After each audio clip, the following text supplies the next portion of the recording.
Muy buenas tardes a todas y a todos. Les damos la bienvenida en nombre de la Maestría en Gestión del Aprendizaje en Ambientes Virtuales del Sistema de Universidad Virtual de la Universidad de Guadalajara y la Maestría en Diseño y Gestión de Escenarios Virtuales de Aprendizaje de la Universidad La Salle. Agradecemos su presencia en esta sesión del Seminario Internacional de Actualización Disciplinar, que se trabaja en el marco del convenio de colaboración vigente entre la UDG y la Universidad La Salle de Colombia. Mi nombre es Paola Mercado Lozano, estoy a cargo de la coordinación de la Maestría en Gestión del Aprendizaje en Ambientes Virtuales y en esta tarde tendré el grato momento de fungir como su anfitriona. El tema que hoy proponemos es gestión de la tecnología de la educación en línea y para ello contamos hoy con la presencia de Jorge Edison Rojas Rodríguez. Él es licenciado en Psicología y Pedagogía de la Universidad Pedagógica Nacional en Bogotá, Colombia. Cuenta con un magíster en Comunicación y Educación Audiovisual de la Universidad Internacional de Andalucía en España. Es docente y asesor pedagógico de la Dirección de Educación y Learning de la Universidad de La Salle. Además es diseñador instruccional, experto en la adecuación de contenidos digitales para el desarrollo de ambientes virtuales de aprendizaje. Muchas gracias, profe Jorge, por acompañarnos esta tarde. Buenas tardes para todos, buenas tardes y gracias, Paola. Bueno, voy a presentar a continuación a nuestro experto, a nuestro segundo experto. Él es José Orozco Núñez, quien es profesor de tiempo completo del Sistema de Universidad Virtual de la Universidad de Guadalajara. Él está adscrito a la Coordinación de Programas Educativos, participa como docente en licenciaturas en Desarrollo de Sistemas Web, en Tecnologías e Información, y bueno, ha participado en tallerista y procesos formativos en torno a el desarrollo y la gestión tecnológica para la virtualidad, además de contar con una amplia experiencia en apoyo a la gestión de procesos educativos y escolares a través de desarrollos tecnológicos. Actualmente funge como coordinador de desarrollo tecnológico en el sistema de universidad virtual. Pues bienvenidos a todas y a todos. Estoy viendo que hay más personas en la sala de espera, ya les dimos el pase. Y bueno, les recuerdo la dinámica que seguiremos para esta sesión. Nuestros invitados expondrán el tema que hoy nos ocupa en un periodo de máximo 15 minutos. Nos podrán ofrecer algunas preguntas detonadoras para el intercambio de ideas con la audiencia. También los participantes que están conectados podrán levantar la mano al final de las exposiciones y con mucho gusto les cederemos el uso de la palabra. Y si durante las exposiciones se encuentran algún tema sobre el que quieran comentar o compartir alguna pregunta, pues será muy bienvenida a través del chat. Y pues bueno, ya sin más preámbulos, vamos a ceder el uso de la voz al profe Jorge Rojas. Adelante, por favor. Muchísimas gracias, Paola. Un gran saludo para todos. Es un gusto estar acá compartiendo con ustedes conocimientos y experiencias. Me voy a permitir compartir pantalla un momento para dar inicio a este seminario.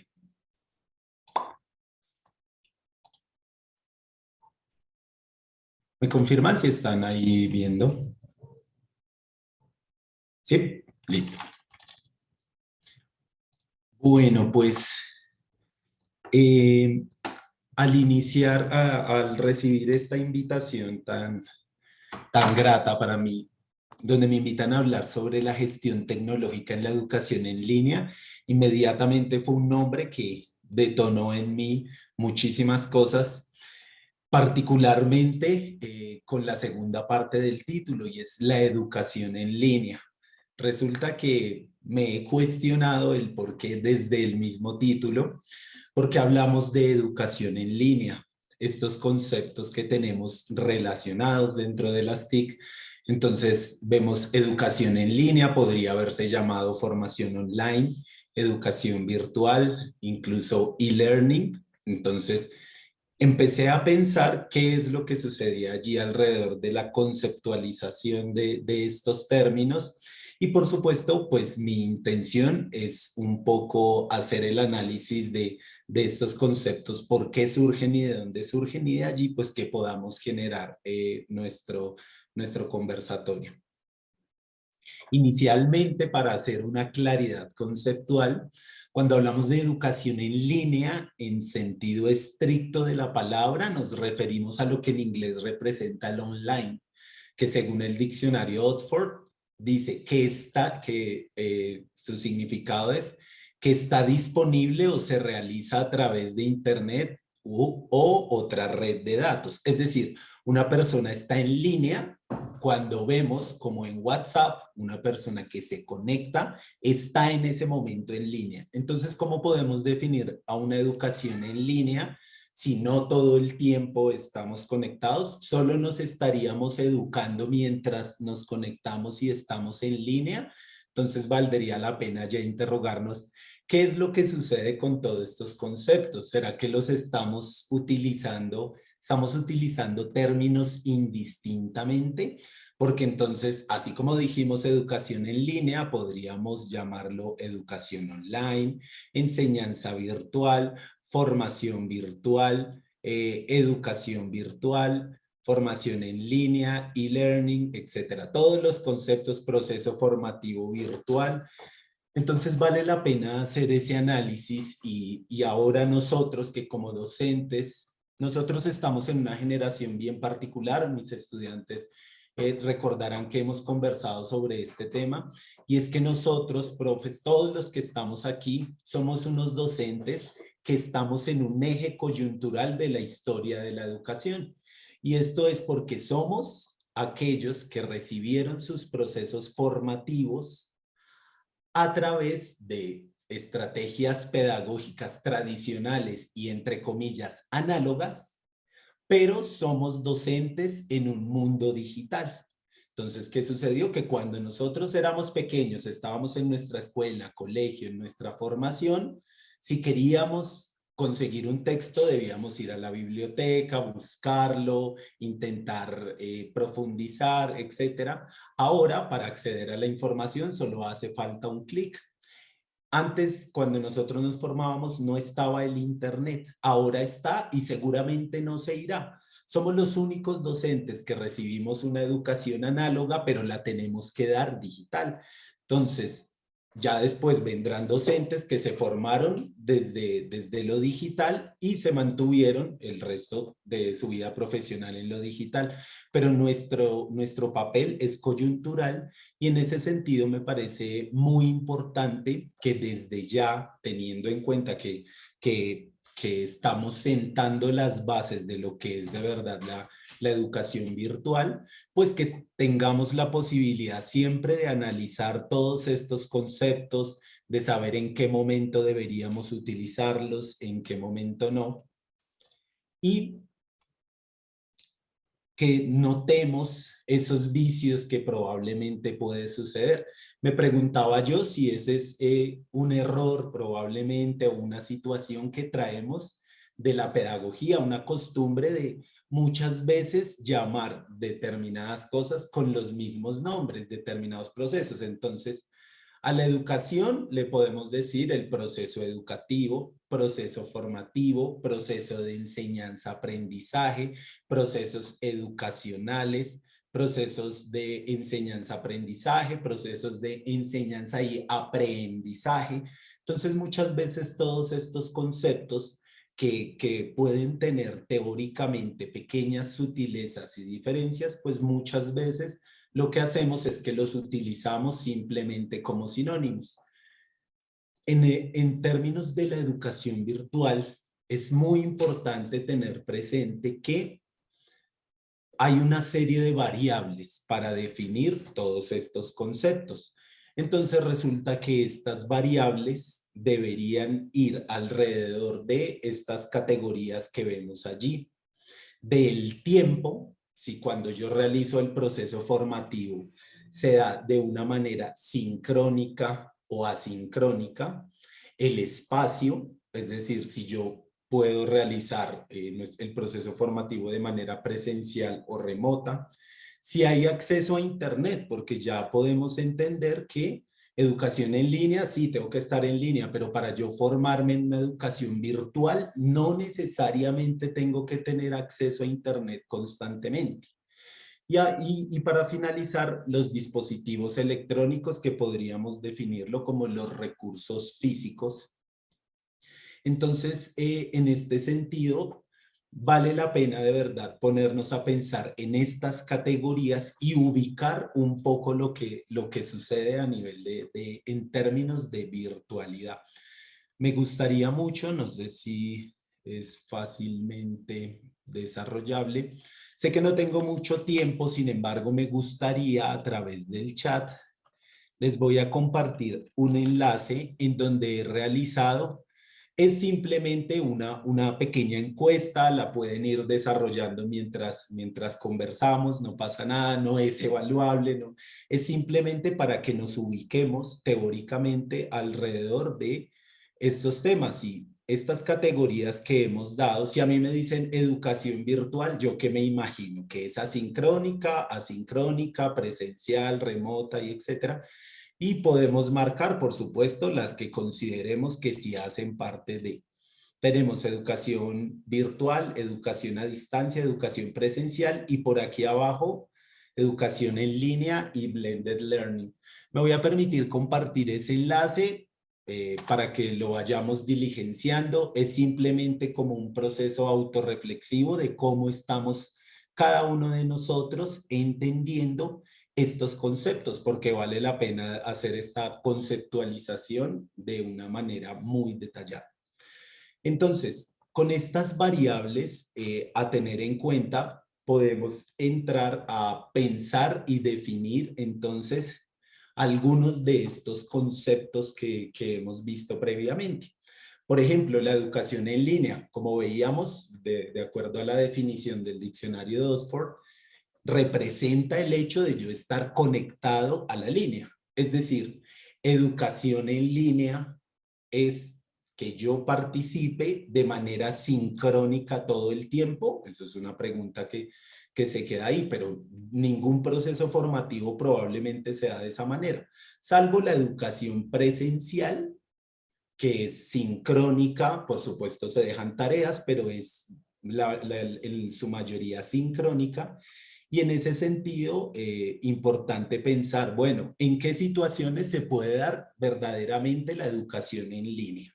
Porque una cosa es que yo haga una sesión sincrónica con mis estudiantes, pero queda la grabación de mi sesión, puedo contestar a los estudiantes sus preguntas en espacios sincrónicos, entonces en realidad allí nos está dando una educación estrictamente en línea.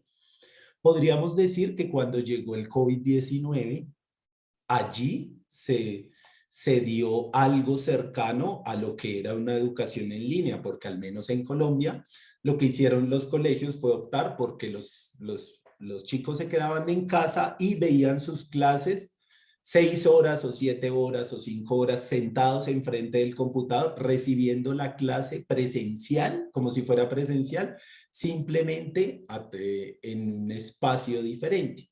Pero entonces esto no se llama ni educación en línea ni educación virtual, porque era simplemente una educación remota que se dio por la pandemia. Pero pues digamos que si no hay una planeación, un diseño instruccional allí atravesado, no podemos hablar de educación virtual, de educación virtual. Entonces, en este sentido pasamos a, bueno, entonces la educación virtual. Hacia dónde vamos con este tema de la educación virtual. Conocida también, la llamamos enseñanza virtual, formación virtual, el e-learning, que es un concepto bastante llamativo, porque si nos ponemos a mirar esa sigla en sentido estricto, quiere decir electronic learning y aprendizaje electrónico en español. De verdad, a eso nos referimos o mi mente piensa en aprendizaje electrónico cuando hablo de e-learning. Es bastante llamativo ese concepto. Entonces, tener presente que la educación virtual, entonces, sí requiere recursos tecnológicos, como un computador, una tableta, un celular. Allí sí lo estoy realizando a través de este tipo de dispositivos como celular o tableta. Ya pasamos al mobile learning, pero pues para no perdernos y no irnos tan allá, decir que sí es importante una conexión a Internet, el uso de una plataforma, pero no necesariamente este método se da solo de una manera sincrónica, sino que se da de una forma sincrónica y asincrónica. Hay las plataformas LMS como Moodle, permiten hacer descargas de los contenidos que están alojados en Internet. Yo los puedo contestar offline y en el momento en el que me conecte a la red, todas las respuestas que yo haya dado, todos mis aportes, pues suben automáticamente. Entonces esto lo puedo hacer de manera sincrónica. Y tener presente que la educación virtual se puede dar a lo largo de, digamos que en dos categorías, una educación virtual que puede ser un proceso formativo dirigido, donde un docente me está acompañando, y autogestionado, que es yo solito me encuentro conmigo mismo y con la plataforma y desarrollo todo lo que tengo que desarrollar. Para finalizar, vale la pena mirar este concepto de educación a distancia que indistintamente, y miren lo grave, indistintamente decimos que la educación a distancia es lo mismo que el blended learning y resulta que originalmente la educación a distancia primero surgió a mediados de surgió a mediados del siglo XIX y específicamente por necesidad, es decir, había personas que no podían desplazarse a los sitios, y esto ¿qué era lo que hacía? Pues que se tuvieran que llevar contenidos, textos, etcétera, para pues desarrollar sus lecciones. ¿Esto qué quiere decir? Que la educación a distancia en realidad no estaba conectado ese concepto al Internet, sino que yo me podía llevar mis textos, mis tareas, mis libros, etcétera, los desarrollaba y volvía, y allí se estaba dando un proceso de educación a distancia. Cuando llegó el B-Learning, que es el blended learning, traducido literalmente como un aprendizaje combinado, llamado también semipresencial. Entonces allí sí vemos todas las, digamos, la teorización que hay alrededor de este tema, que es un modelo que trata de recoger lo mejor del e-learning, de la virtualidad en sentido estricto, y lo mejor de la presencialidad. Entonces es una mezcla donde yo utilizo dispositivos electrónicos, donde me veo sincrónicamente con el profesor de manera presencial, de manera remota. Entonces el B-Learning surge como otra alternativa, pero no necesariamente es educación a distancia en sentido estricto de la conceptualización de estos términos. Entonces, todo este análisis me dio simplemente para decir, hasta aquí digamos, analizar solo el concepto de educación en línea.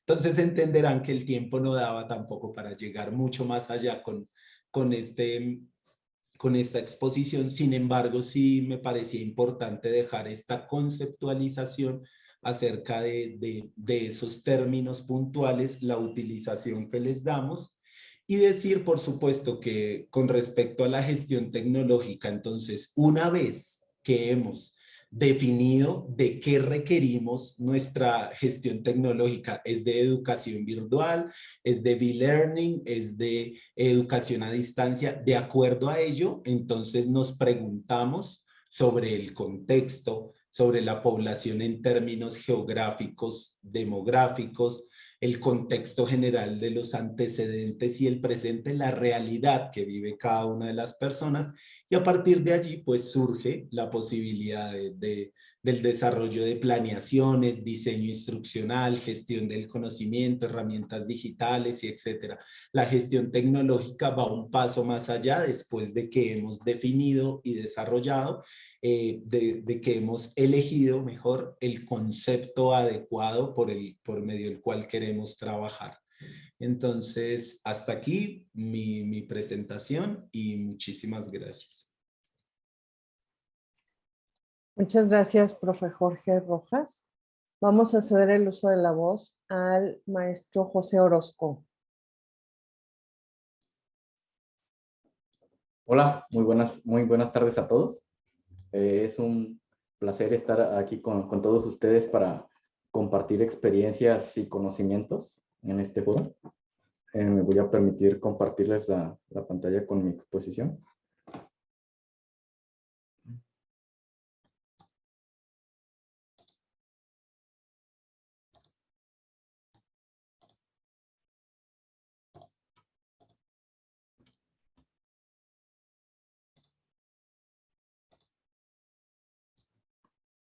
Muy bien, pues el tema a tratar es gestión tecnológica de la educación en línea.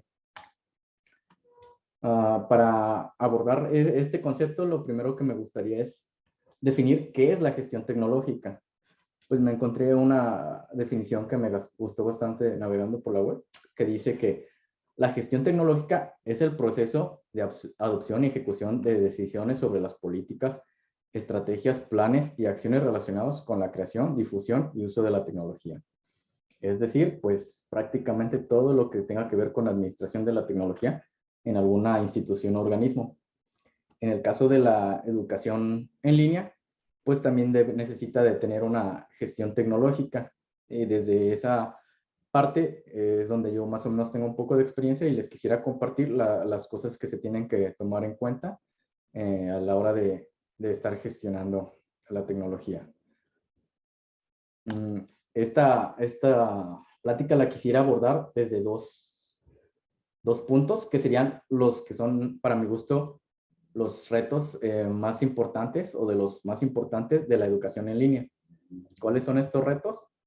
Pues ofrecer una educación de calidad y disminuir los altos índices de deserción que existen en este tipo de educación. Dados estos dos puntos, me pregunto, ¿es la tecnología la solución? Evidentemente no, pero sí puede ser una herramienta bastante útil.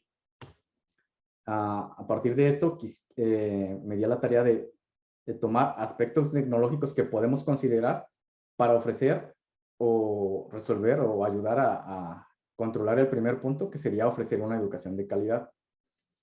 Lo primero que tendríamos que hacer es la selección del medio principal de aprendizaje por el que se va a dar el proceso de enseñanza-aprendizaje o el ambiente de aprendizaje.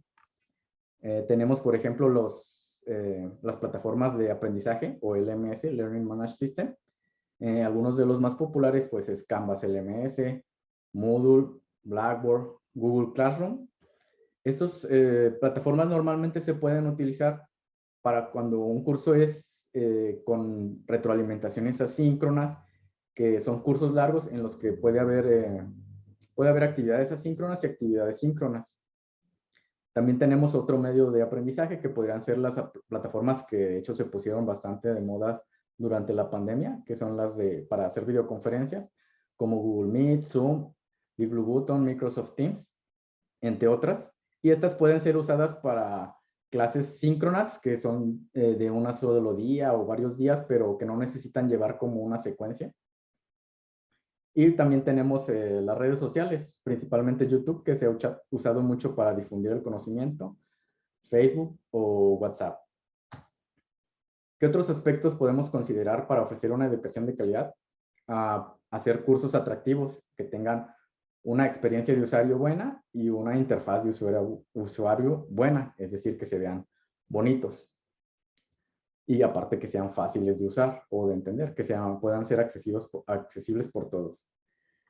Crearles recursos de aprendizaje pertinentes, claros, dinámicos y accesibles.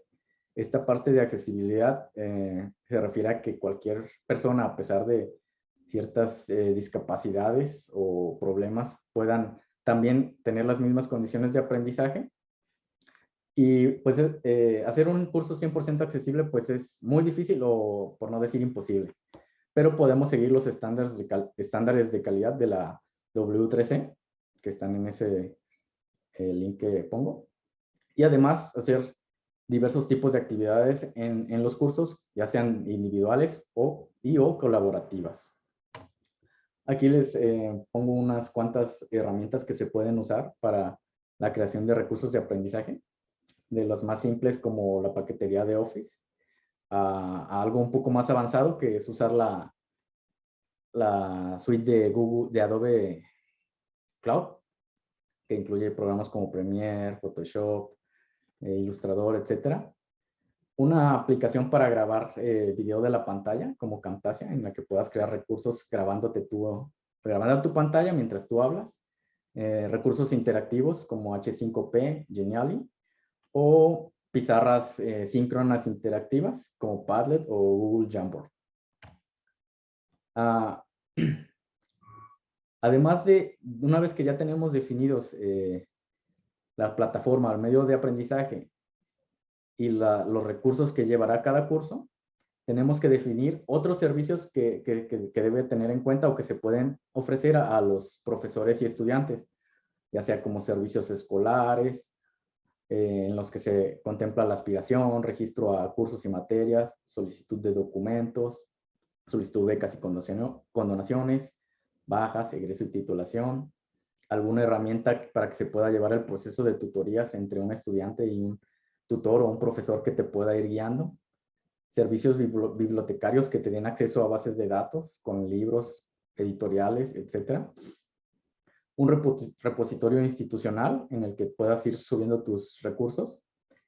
Pongo entre paréntesis DSpace porque es una herramienta de software libre que se puede utilizar para ese servicio. Y también puedes contemplar las revistas de divulgación científica. Y también pongo un software libre que se llama Open Journal System que se puede usar para eso.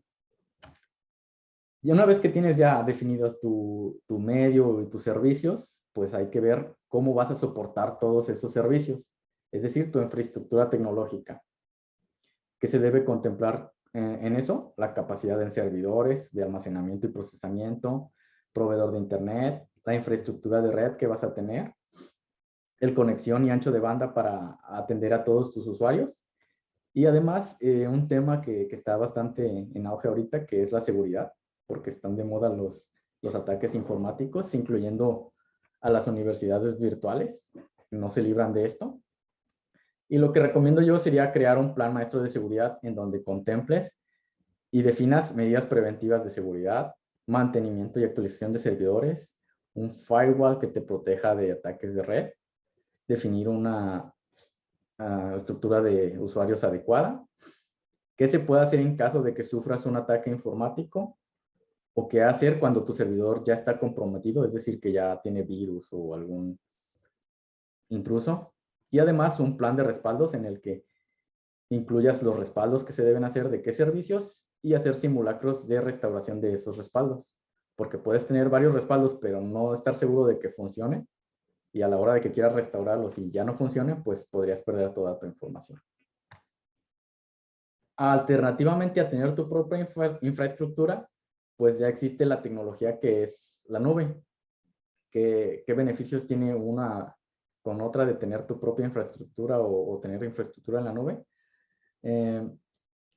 Tener tu propia infraestructura pues te da una privacidad de los datos.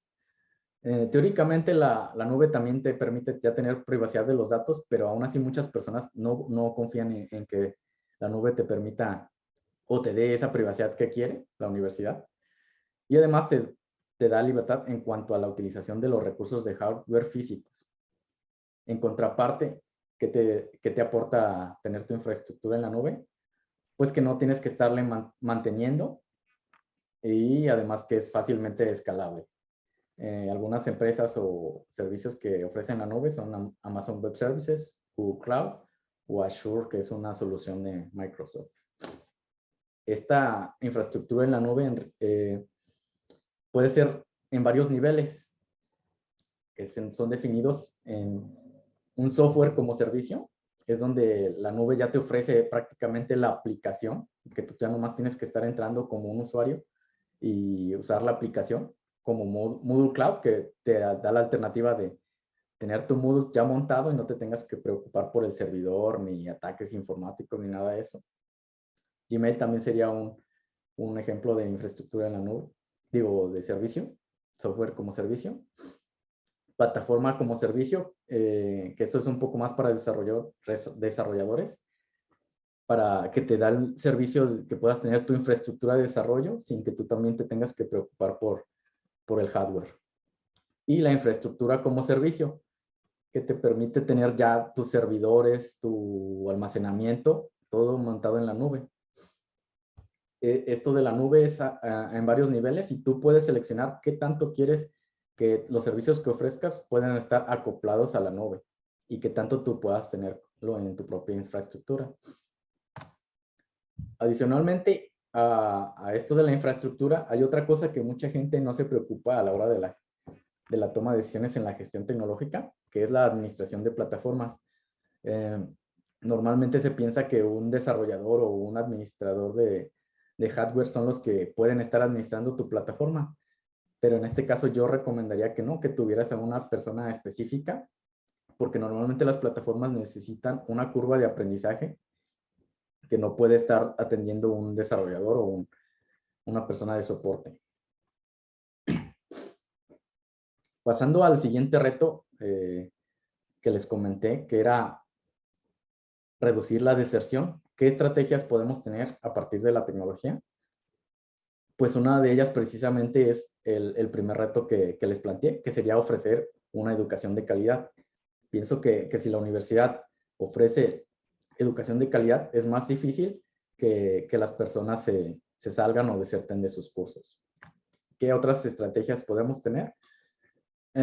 Utilizar y medir los datos para la toma de decisiones y usar Machine Learning. Es decir, ¿cómo qué podríamos medir que nos ayude a tomar decisiones? Pues materias con mayor índice de reprobación,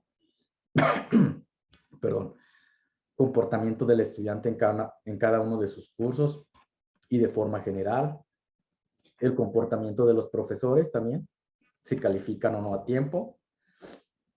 Y una vez que ya recolectas y mides todos esos datos, los puedes ir guardando y utilizar algoritmos inteligentes para poder predecir qué estudiantes están en peligro de desertar o de reprobar y tomar medidas precautorias o de prevención. Además de esto, ¿qué otra estrategia? Tener una atención personalizada desde diferentes medios. Es decir, que el usuario sienta que que es atendido desde cualquier punto que esté del ambiente virtual, ya sea como telefonía, redes sociales, como WhatsApp, Twitter o Facebook, o desde los sitios web de la institución. Y ya para finalizar, quisiera comentar otros dos retos que considero de la gestión tecnológica, que a veces no son muy tomados en cuenta. Una de ellas es la gestión de los recursos humanos en áreas tecnológicas.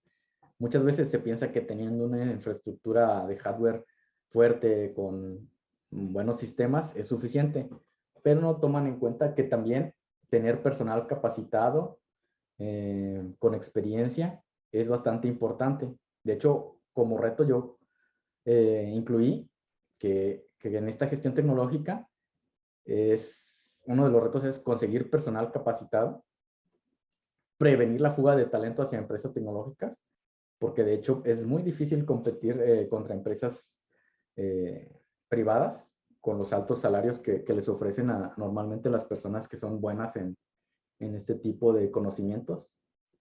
Y además tener al personal capacitado, ya que la tecnología, pues, como saben, crece de forma muy rápida y es muy difícil mantenerse actualizado y al día. Y finalmente, pues estar viendo e intentando ver cuáles serán las herramientas y tecnologías en el futuro de la educación. En este caso me permití incluir 4, que serían la realidad virtual, la realidad aumentada, el aprendizaje adaptativo y asistentes virtuales o chatbots que, no sé, tal vez en un futuro podrían ser hasta tutores o asesores virtuales. Y con eso termino la presentación. Muchas gracias por todo. Muchas gracias, Pepe, por esta presentación. Muy bien, pues hemos visto dos partes muy interesantes de este tema de gestión tecnológica. Por un lado, nos hemos nos hemos visto dentro de la conceptualización y estos diferentes términos que por el momento histórico que estamos viviendo, pues de pronto se nos presentan como cosas que se refieren a lo mismo y no es así. Eso nos lo hizo ver el profe Jorge Rojas. Y bueno, por otro lado, José Orozco nos presenta los desafíos de la gestión tecnológica ya en programas educativos y en un contexto muy situado como es el de las universidades, ¿no? Invitaría a los participantes que quieran abrir el micrófono. Este es el momento de compartir algunas ideas. Entonces, vamos a ver quién levanta la mano. Y en lo que se van animando nuestros participantes, yo les voy a proponer alguna pregunta por aquí que ya veníamos listos. Me gustaría a los dos decirles, plantear estas 3 preguntas. Primero, ¿cómo se priorizan los desarrollos tecnológicos para la gestión educativa? Digo, como parte de UDG Virtual vemos estos retos que tenemos que atender y el comportamiento. ¿Cómo los vamos priorizando?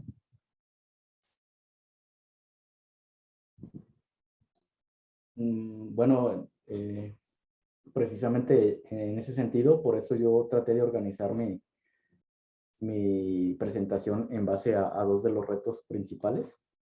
Entonces yo consideraría que la prioridad sería en tratar de resolver los retos más importantes en la educación virtual y que abarquen el mayor número de usuarios dentro de la comunidad de la universidad. En ese sentido es como habría que ir priorizando los desarrollos o incluso comprar el software que se necesite para atender esos desafíos. Muy bien, profe Jorge. Gracias. Sí, pues este tema de cómo priorizar los desarrollos tecnológicos es bastante interesante y mucho más teniendo en cuenta el contexto latinoamericano y en términos tecnológicos lo que cada institución puede hacer.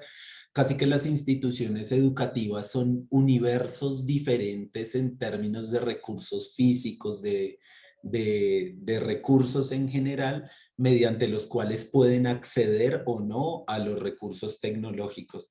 Entonces, mi principal invitación en este aspecto es a que más allá de la tecnología de punta a la que podamos acceder para desarrollar procesos formativos adecuados, mi intención y mi invitación sería que los desarrollos tecnológicos que tengamos seamos capaces de articularlos con las estrategias pedagógicas y las posibilidades formativas que nos da. Entonces, en este sentido, yo puedo tener unos desarrollos tecnológicos físicos impresionantes en mi institución educativa, pero si sigo considerando que la manera de sacar notas definitivas en mi asignatura es haciendo una evaluación al final del corte y que el que le fue mal en la evaluación perdió mi asignatura porque no aprendió y al que le fue bien, pues es porque pasó ese día, pues los desarrollos tecnológicos en sí mismos no van a funcionar. Entonces, así como va avanzando la tecnología, pues la invitación es a transformar esa pedagogía y a que vayan de la mano articulados estos dos procesos. Muchas gracias, profe Jorge. Betty Jauregui, te escuchamos. Tienes apagado el micro, pero vamos a ver. Ok, Listo. perdón, buenas tardes. Pues más que una pregunta, primero agradecerles un comentario. Considero bien importante lo que comentó el profesor, creo es Jorge, respecto a que yo trabajo en una escuela y somos una generación de maestros que realmente fuimos preparados a la manera tradicional, pero nos enfrentamos a este reto de compartir online y como decía también el profesor José, utilizar recursos y herramientas tecnológicas con las cuales en la mayoría de los casos ni siquiera estábamos familiarizados. Entonces, es curioso que tuvimos o nos vimos en la necesidad de dar ese salto.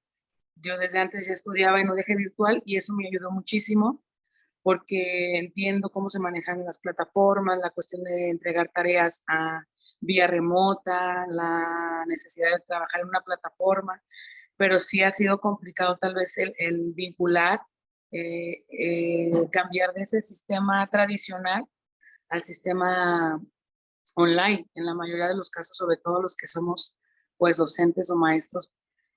Le digo, me ha ayudado mucho la cuestión de que ya estaba antes online en modo virtual, pero sí, la verdad es todo un reto, un reto.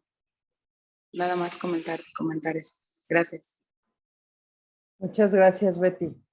Y sin duda nos toca como participantes en el rol de estudiantes de esta modalidad, el hacer las cosas pensando en los estudiantes, ¿no? Yo creo que esa sensibilidad nos da un sello de calidad y de ventaja respecto a los otros docentes. Entonces, toca sensibilizarnos y hacer equipo ahí. La doctora Patia Latorre nos pregunta, ¿cómo mediar los avances tecnológicos que se incluyen en los cursos en línea y la capacitación que debe darse en el uso de esa tecnología a los estudiantes? En ocasiones, la tecnología no es apoyo, es un obstáculo para los estudiantes e incluso para los asesores. De hecho, yo creo que al revés. ¿Qué opinan? Bueno, pues me parece muy interesante la pregunta porque resulta que nosotros ya estamos acostumbrados a decir, no, es que las nuevas generaciones ya son nativos digitales, entonces entienden perfectamente todo lo que pasa en el campo virtual y resulta que no es tan así. Resulta que las redes sociales, por ejemplo, en sí mismas están diseñadas para que su uso sea con determinadas características bastante sencillo y resulta que tomamos a un chico que ha utilizado redes sociales toda su vida y lo ponemos a utilizar un programa o una herramienta diferente y automáticamente siente que el mundo está hecho de cuadritos porque no entiende de qué forma puede desarrollar su proceso formativo allí. Entonces, una de las cosas para tener en cuenta con respecto a este comentario es que definitivamente por el hecho de estar en este punto coyuntural que les mencionaba como docentes, pues estos avances tecnológicos necesariamente siempre van a ser una pequeña piedrita en los pasos que damos tanto para estudiantes como para docentes, porque es que esto de la educación virtual es relativamente nuevo si lo comparamos al resto digamos, de la historia de la educación. Entonces, hay herramientas que yo considero que se deben intentar utilizar y es, por ejemplo, en donde los estudiantes muchas veces sienten que están desarrollando tareas, pero con programas o herramientas digitales que se parecen un poco a lo que están habituados. Entonces, en este sentido, seguramente ustedes han tenido la posibilidad, quienes no, los invito de utilizar la herramienta Flipgrid, que es un foro, un foro en el que yo como docente planteo una pregunta, mis estudiantes dan sus respuestas, pero las dan a través de un video. Mi pregunta como docente es de un video, las respuestas las dan a través de un video y al final de que los estudiantes ponen su video, el programa en sí mismo les pide una selfie. Entonces, ¿qué estamos haciendo? Un poco acercarnos a la realidad del estudiante que está acostumbrado a grabar videos para sentirse youtuber, a tomarse selfies para compartirlo, pero lo estamos realizando con una intención pedagógica allí detrás y es que para tomarse su selfie tiene que haber respondido la pregunta del docente. Entonces son estrategias y herramientas, pero definitivamente es una pregunta muy importante porque en muchos campos se da esto del obstáculo que habla la profe Patricia. Muchas gracias. La maestra Irene Wisser nos pregunta, ¿actualmente están usando el aprendizaje máquina para recuperar información de los cursos en el sistema de universidad virtual? ¿Y qué herramienta usan para el aprendizaje máquina? Ahorita todavía no estamos, todavía no llegamos a esa parte de usar el Machine Learning o aprendizaje máquina. estamos, digamos, en un paso previo, que es como les comentaba, el de ir almacenando información y recabando la información, de alguna forma irla conjuntando, de tal forma que vayamos aprendiendo o conociendo el comportamiento y la actividad de los estudiantes y de los profesores. Y una vez que terminemos esa fase de construcción, podremos ahora sí ver qué algoritmos inteligentes podemos usar de Machine Learning para tratar de predecir ese tipo de comportamientos. Pero sí, el paso previo es muy importante, la parte de recuperar la información. De hecho, desde que el estudiante es aspirante, vamos recabando información que son las competencias débiles en un curso de selección que se les aplica antes de ingresar como estudiante. Se genera, digamos, hay evaluadores que determinan en qué competencias son fuertes y qué competencias son débiles cada uno de sus aspirantes. Y esa información se pasa ya al nivel de estudiante y se intenta, digamos, hacer un plan de recuperación para que el estudiante pueda solventar, digamos, esas carencias que tiene o, digamos, debilidades que tiene en su forma de aprender. O también áreas de oportunidad, ¿no? Que se fortalecen a través de otras estrategias formativas para que esas competencias se fortalezcan.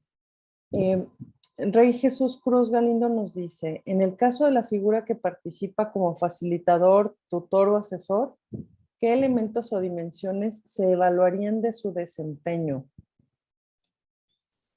Bueno, pues a mí me parece que esta pregunta también me gusta mucho hacia dónde va porque evidentemente tenemos que diferenciar el docente, el profesor tradicional al que llega ahora, que está muy bien utilizado el término como asesor, facilitador y tutor, porque resulta que antes en nuestra educación tradicional teníamos como eje central del proceso formativo al docente. ¿Por qué? Porque el docente lo tenía que saber todo y era el que tenía todo el conocimiento y acompañado de textos, simplemente enseñaba y transmitía, era como la concepción a pesar de lo feo de utilizar la palabra transmitir conocimiento, pero se supone que transmitía el conocimiento porque él ya lo tenía y se lo pasaba a quienes no lo tenían.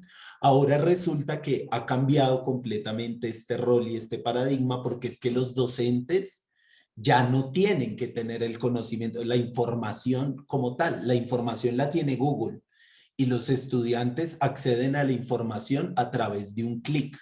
Necesitamos nosotros aprender que hidrógeno H, litio Li, sodio Na, potasio, necesitamos que los estudiantes memoricen eso cuando pueden acceder a través de un clic a esa información.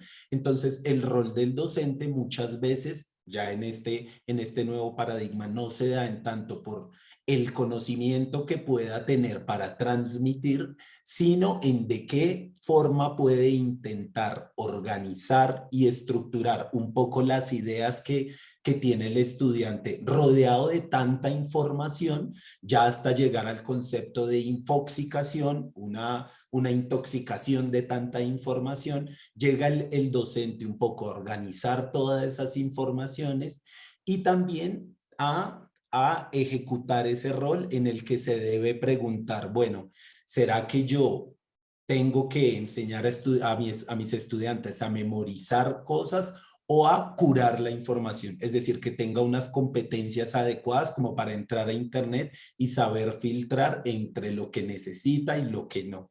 Entonces, es muy importante ese nuevo rol del tutor, el asesor. Y pues en ese sentido, por supuesto, se requiere acompañamiento, se requiere comunicación constante, pero tener muy presente que es el nuevo rol que tiene que ejercer y está lejos de aprender muchos contenidos y transmitir conocimientos. De acuerdo, profe Jorge, muchas gracias. Verónica García Manso, por su lado, nos comenta que le parece muy interesante que se lleve a cabo un avance de innovación tecnológica. Sin embargo, en ocasiones se pierde la comunicación con respecto a la socialización. Si bien es cierto que es un avance, puede hasta cierto punto ser un tanto reiterativo mencionar que es importante que los docentes tomemos en cuenta que, como bien lo menciona, debemos pensar en los estudiantes en cuestión de entregas y dudas de los alumnos. Y por ende es relevante no dejar de lado la comunicación por diferentes plataformas. Muy bien. Cristian Gustavo Torres nos dice, excelente lo que mencionas. Me acabas de dar una idea de investigación. Muy bien, Cristian, para que luego nos compartas cuál. Erwin Linares, por su parte, agradece el espacio. Le parece interesante el tema. Y pregunta cuáles son las prioridades de mejora para el aprendizaje de nuevas generaciones de estudiantes de UDG virtual en la actualidad.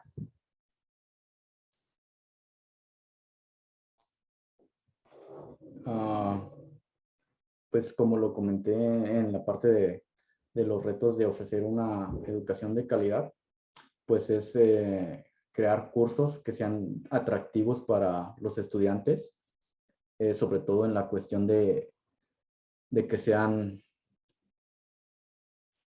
fáciles de usar, como le llamé, la experiencia de usuario, User Experience, como se conoce en inglés, y que se vean, digamos, agradables visualmente, que es la interfaz de usuario, y crear recursos de aprendizaje que sean pertinentes, interactivos, que sean llamativos para los estudiantes, y sobre todo, o también tomando en cuenta la parte de accesibilidad, que incluye poner subtítulos a los videos, en los documentos, poder permitir que crecer o empequeñecer el texto, aunque ya la mayoría de herramientas de la web tienen ese tipo de utilidades. Pero sí, la idea es que los cursos, ir mejorando los cursos en cuanto a sus recursos de apoyo, ya sea con videos y estas actividades interactivas con H5P o Genially. También estamos, trabajando en ver qué tipo de simuladores podemos incluir en los cursos, dada la temática de cada uno de esos cursos. Ahí, a pesar de que la pregunta está dirigida a la UDG, a mí me gustaría también comentar que con respecto a la Universidad de La Salle, pues nosotros desde la maestría en diseño y gestión de escenarios virtuales estamos muy interesados particularmente en el campo pedagógico de cambiar el paradigma de los estudiantes con respecto a la manera en la que se desarrollan procesos formativos.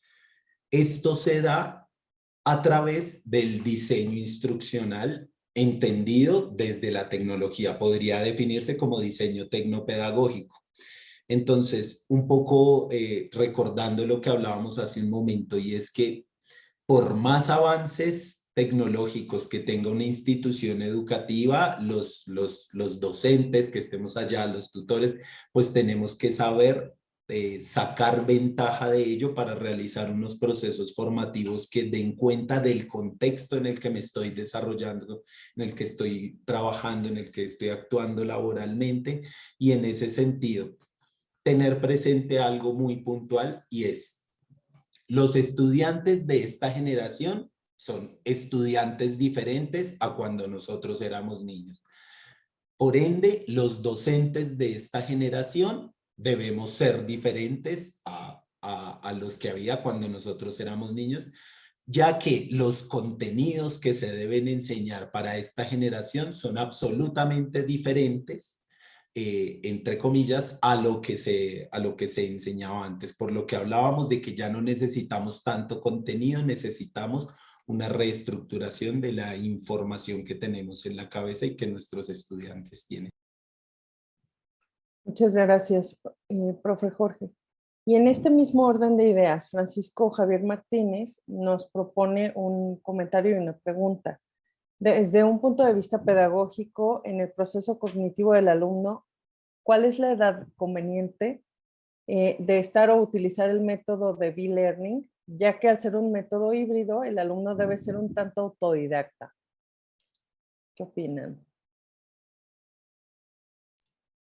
Bueno, me tomó la palabra, profe José. Eh, pues allí hay algo muy interesante y es que resulta que los expertos, incluso quienes han creado los dispositivos como Steve Jobs en su momento y Bill Gates con Microsoft y etcétera, curiosamente ellos siempre han defendido el hecho de que no se debería acceder a la tecnología antes de los 14 años. Y pensamos, eso es una edad demasiado alta, pero cognitivamente el hecho de que un niño desde pequeño esté accediendo a una tablet, por ejemplo, si yo a un niño que tiene menos de un año le doy una tablet y él empieza a tocar y resulta que pasan cosas cada vez que toca su tablet, pues su cerebro cognitivamente se va a organizar para creer que el mundo funciona así. Entonces no será raro que si le entregamos después una revista, el niño quiera tocar para que cambien las cosas. Entonces, ¿qué es lo que estamos haciendo? Le estamos mostrando una realidad diferente para su proceso evolutivo. Entonces, con respecto al B-Learning, en realidad a mí lo que me parece muy interesante es allí saber cuál es mi objetivo para que un estudiante trabaje en la metodología B-Learning. Es decir, ¿yo qué quiero generar como docente? ¿De verdad es por autonomía? ¿Es por necesidad? ¿Es porque el estudiante no puede desplazarse todos los días o porque no quiere estar virtualmente? Entonces, después de pensar todas estas, digamos, todos estos puntos y todos estos dilemas, pues ahí ya uno se permitiría decir que si es por una edad, seguramente un estudiante pues acompañado de un tutor y etcétera, desde los 12 años aproximadamente en adelante, que ya un poco ha pasado todo ese proceso de la infancia y a pesar de que viene la adolescencia con todos sus problemas, pues tiene la capacidad de tomar decisiones autónomas. Sin embargo, allí la pregunta no sería desde qué edad, sino cuál es el sentido pedagógico que tendría el hecho de a un niño de 12 años ponerlo a estudiar bajo la modalidad de B-Learning. De acuerdo, profe Jorge. Y bueno, lo vimos, ¿no? Con la pandemia yo creo que la población que sufrió más los estragos de este distanciamiento social justamente fue los niveles de educación básica más de primaria, preescolar, que entiendo que es también un sistema muy, muy similar en Colombia, ¿cierto? Muy Sí, bien, sí, es exactamente igual. excelente. Nos comenta el doctor Rafael Morales que él dice, yo creo que una prioridad importante debiera ser despegarse más del modelo educativo presencial que sigue dominando el esquema de formación en línea, aprovechar mejor las características de la tecnología digital. Por su parte, Marlene Martínez nos dice, considera que lo planteado en relación con la educación actual nos invita a enseñar para aplicar el conocimiento y no para repetirlos. Por lo tanto, quisiera saber cómo desde la virtualidad se pueden generar aprendizajes significativos. Adelante, profe Jorge, te veo con ganas de responder o me equivoco. Yo siempre, es que hablo mucho. Bueno, allí la cuestión del aprendizaje significativo, pues yo creo que ha tomado incluso más relevancia en este momento de la historia de la humanidad que lo que se daba antes, que siempre el aprendizaje significativo, recordemos, viene de esa transición entre yo conocer los preconceptos que tiene un estudiante y posteriormente llegar al proceso de enseñanza donde hacemos un descubrimiento de qué es y ya luego vemos el estudiante de qué manera pues reconstruyó ese concepto previo que tenía. Entonces de unos conceptos previos desarrollamos todos los contenidos y posteriormente de una manera en la medida de lo posible experiencial desarrollamos ese aprendizaje significativo. Rodeados en este momento de la infoxicación que hablábamos hace un rato, no hay mejor estrategia pedagógica de verdad que ahondar en los preconceptos de los estudiantes. ¿Saben qué es algo que les recomiendo a todos los docentes que se encuentren aquí? Y es, por ejemplo, ingresen ustedes a TikTok para ver qué es lo que sucede allí, qué es lo que le están dando a nuestros estudiantes, porque resulta que yo, por ejemplo, he ingresado y allí hay una serie de herramientas, estrategias, métodos que muchas veces lo que invitan es estrategias puntuales en virtualidad y páginas para engañar a los docentes, por ejemplo, o para hacer creer que mi computador se ha dañado y que se está reiniciando y etcétera. Entonces, toda esta información que reciben nuestros estudiantes, pues por supuesto ellos están apenas reconstruyendo su manera de entender el mundo. Entonces, todos esos contenidos nosotros deberíamos conocerlos un poco, reestructurarlos y de una manera experiencial, pues sacar ventaja de ello. Entonces, en ese sentido, considero que el aprendizaje significativo hoy es fundamental para nuestro quehacer pedagógico. Y abundan, ¿Puedo sí, participar, adelante, Pablo? adelante, claro. Pues como ya hemos estado comentando entre el profe Jorge y yo, el aprendizaje o los entornos de aprendizaje se han ido transformando. Actualmente ya no es igual la forma de aprender, porque el conocimiento ya está pues prácticamente disponible para cualquier persona para aprender lo que quiera mediante internet, todos los recursos, los videos, todo ese tipo de cosas a los que ya uno puede acceder. Entonces, una de las maneras es pues intentar o fomentar las famosas habilidades blandas, que es el autoaprendizaje, que puedan adaptarse a los diferentes entornos, que sean autogestivos, y todas esas, las habilidades matemáticas y científicas, me parece. Todas esas habilidades blandas creo que es importante pues fomentarlas y hacer que el estudiante se apropie de ellos para que él mismo pueda ir construyendo su aprendizaje significativo. Y bueno, abundando un poco en esta respuesta, creo que lo vivimos quienes estamos en UDG Virtual, que operamos con un modelo centrado en proyectos, en donde los estudiantes traen a la escuela, desde el bachillerato, problemas o situaciones en los que están interesados intervenir, y entonces los asesores, los tutores y los que estamos ahí en el sistema, le ayudamos a ir construyendo esta propuesta de solución y de modificación de su entorno más cercano, ¿no? Yo creo que esa parte es algo, un ejemplo de cómo se fomenta el trabajo significativo, el aprendizaje significativo. Voy con la última intervención y después les pediría si vamos haciendo un comentario de cierre. Almadelia Rangel nos dice que algo bien importante es que también por parte de los adolescentes hacen mal uso de redes sociales y por parte de los padres de familia, algunos no saben cómo prevenir o evitar que el joven lo haga. Claro que sí, entonces el trabajo de formación y de desarrollo de habilidades y competencias digitales es para todos. Kenia Viridiana dice, ¿cómo se gestiona el trabajo en equipo entre estudiantes según la experiencia de ustedes? Y luego nos vamos con un comentario final. ¿Quieren hablar del trabajo en equipo?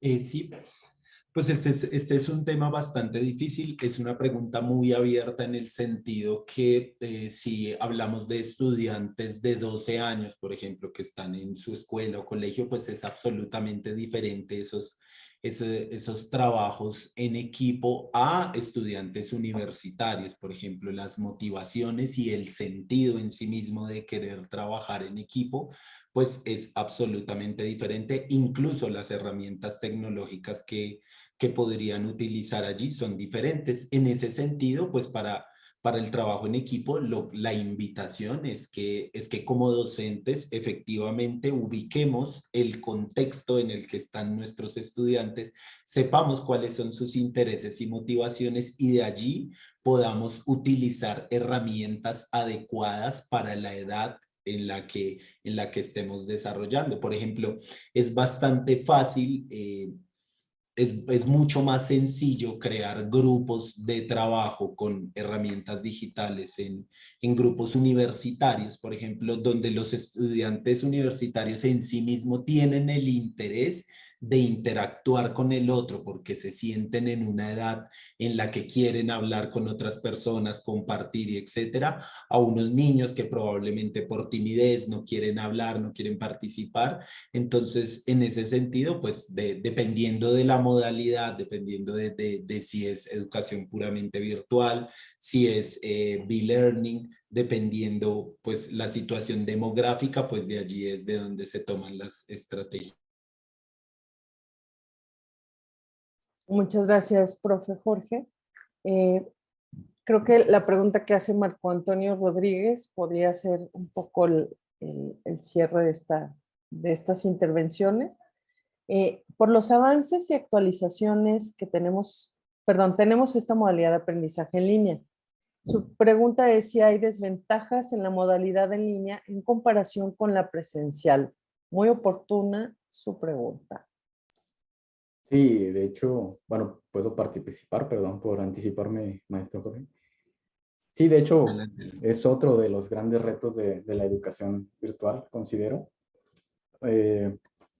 Una de las desventajas que se podría mencionar es precisamente el contacto humano que muchas personas creen que debe haber, la cercanía, el estar enfrente de la persona y viendo sus expresiones o emociones a la hora de estar, digamos, construyendo los aprendizajes, digamos, la despersonalización que existe en la educación virtual, en el que no hay socialización con compañeros o incluso con el propio profesor.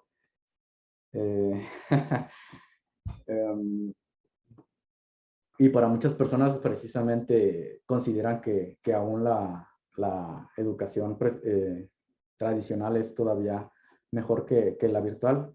Y está la otra parte también en la que todavía no hay como soluciones a materias o aprendizajes en las que se necesita práctica, como en talleres, ya sea como en las materias de medicina en las que tienes que estar en contacto con los pacientes, en estar tocando o estar viendo los elementos con los que estás trabajando. Es ahí donde todavía pues la educación tradicional no puede ser reemplazada por la virtual. Muchas gracias. Profe Jorge. Sí, a mí me parece que nosotros en términos de educación, pues muchas veces nos hemos fijado más en el contenido y en el conocimiento que en las emociones. Nos hemos fijado más en la razón que en la emoción y ojo a este problema que hay allí. Resulta que nosotros no somos seres humanos que toda su vida la basen en la razón. Prueba de ellas hay muchas. Por ejemplo, y es un ejemplo que me gusta utilizar a veces, es a nosotros los seres humanos nos venden perfumes a través de un televisor. ¿Qué sentido tiene que yo compre algo que huele porque vi en un programa de televisión, en un comercial? Resulta que los publicistas están jugando con mi emoción porque no me están diciendo usted va a oler a rico, lo que me están diciendo es usted va a ser como esa persona, usted va a ser como Shakira, va a ser como Elon Musk, etcétera.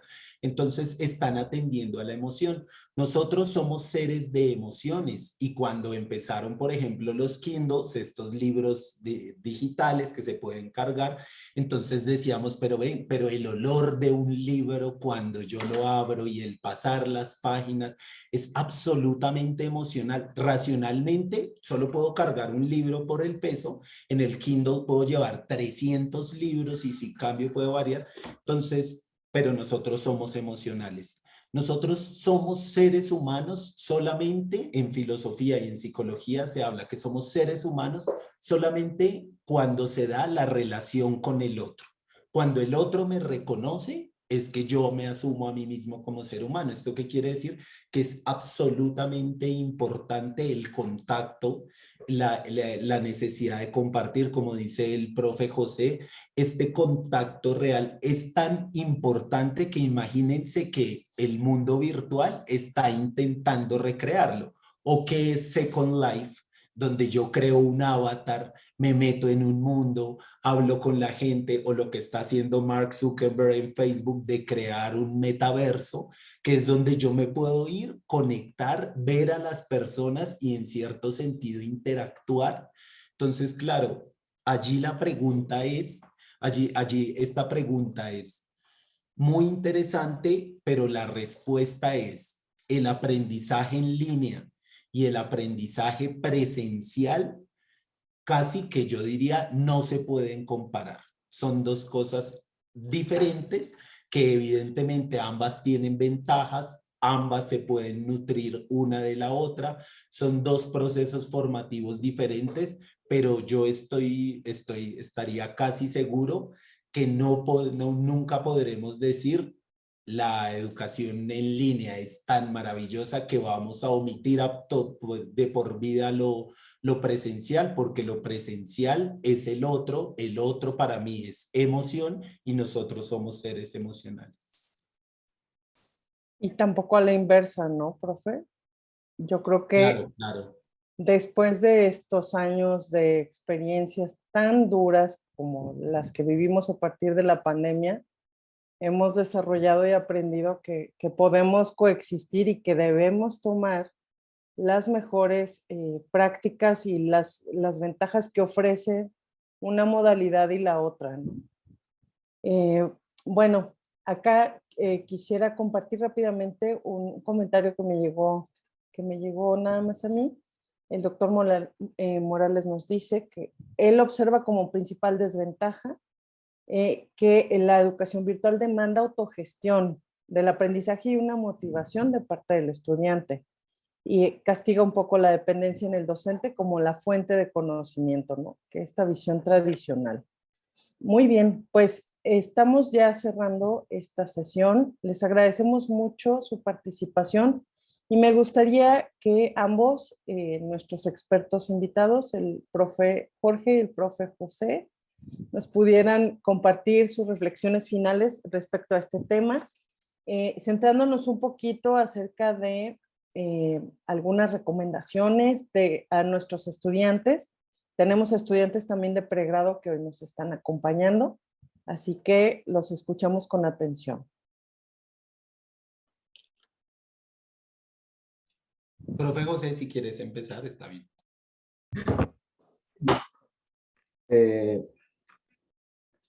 Perdón, tuve unos problemas técnicos. Un segundo. Listo. Pues nada más comentar que estamos en un momento muy emocionante en parte de la historia, como ha sido esta parte de la transición entre la educación presencial a la educación que se hace pues en línea. Seguirá siendo interesante en ver cómo se van solucionando los retos. Como me dijo alguna vez un médico, yo no quisiera morirme para ver cómo evoluciona la tecnología en la cuestión de medicina, pues yo más o menos diría lo mismo, no quisiera morirme para ver cómo evoluciona la tecnología en la educación.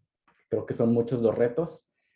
Y para los estudiantes, pues como ya se comentó también, pues que hay que tener mucho entusiasmo, que ser bastante autodidactas cuando se intenta aprender en línea y pues que traten de fortalecer sus habilidades blandas de autoaprendizaje, del pensamiento lógico-matemático, fortalecer todo ese tipo de aprendizajes. Muchas gracias a todos por estar aquí y compartir sus experiencias. Gracias, Pepe. Profe Jorge. Bueno, a mí para el cierre, pues me gustaría antes que nada agradecerles a todas las personas que respondieron esa pequeña encuesta.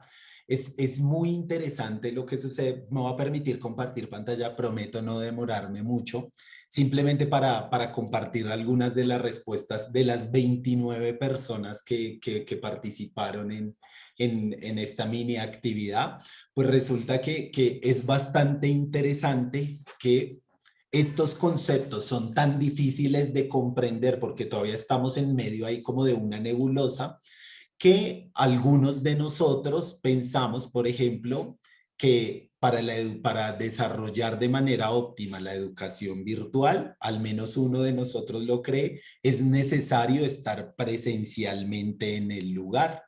Se puede dar de manera sincrónica, asincrónica, con acceso a Internet, sin acceso a Internet, y esto es correcto y adecuado. Me llamó mucho la atención que si solo uno de nosotros cree que la educación a distancia necesita presencialidad y resulta que normalmente la necesita, no en todo el tiempo, sino en algunas ocasiones, pero se da. En la educación presencial, alguno de nosotros considera que se puede dar de manera remota, definida como educación presencial. En ese sentido, pues nada, agradecerles, es muy interesante las respuestas que aquí se han dado. Y y para cerrar, simplemente es como la invitación y el reto del que hemos hablado, de como docentes no solo esperar los avances tecnológicos, sino que esos avances tecnológicos vayan de la mano de una reestructuración pedagógica, de lo que hablábamos hace un rato, de no simplemente, si yo soy un profesor que tengo 19,000 herramientas, pero sigo calificando de una manera tradicional, pues la educación va a ser tradicional.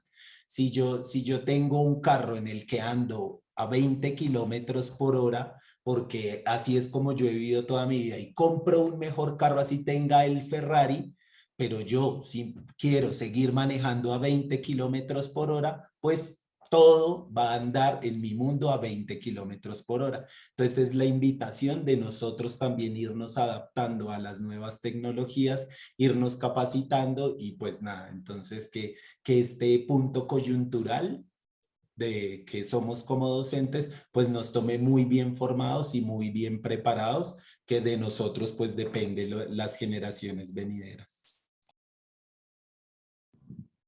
Muchas gracias. Pues yo quisiera nada más, también como parte del cierre de la sesión, hablar de esta necesidad que tenemos de la flexibilidad de nuestro pensamiento y de las aproximaciones que tenemos con personas que están cerca de nosotros, de personas que como nuestros compañeros colombianos están también atendiendo o revisando, analizando objetos de estudio que nos son afines. Yo creo que escucharnos es parte fundamental, seguir hablando de lo que sí es y de lo que no es, la gestión del aprendizaje en ambientes virtuales, qué son los escenarios, tener bien claros estos conceptos para que cada uno de nosotros, desde los proyectos que estamos planteando, seamos capaces de dar muestra de hacia dónde va esta modalidad y estos procesos en los que estamos participando. En nombre de la Universidad La Salle y del Sistema de Universidad Virtual de la Universidad de Guadalajara, les damos las gracias por su participación en esta sesión y les invitamos a participar en la siguiente emisión, que se llevará a cabo el jueves 19 de mayo en punto de las 6:30 de la tarde, donde estaremos abordando el tema procesos de investigación en ambientes virtuales. Muchas gracias a todos. Nos vemos la próxima semana. Un abrazo.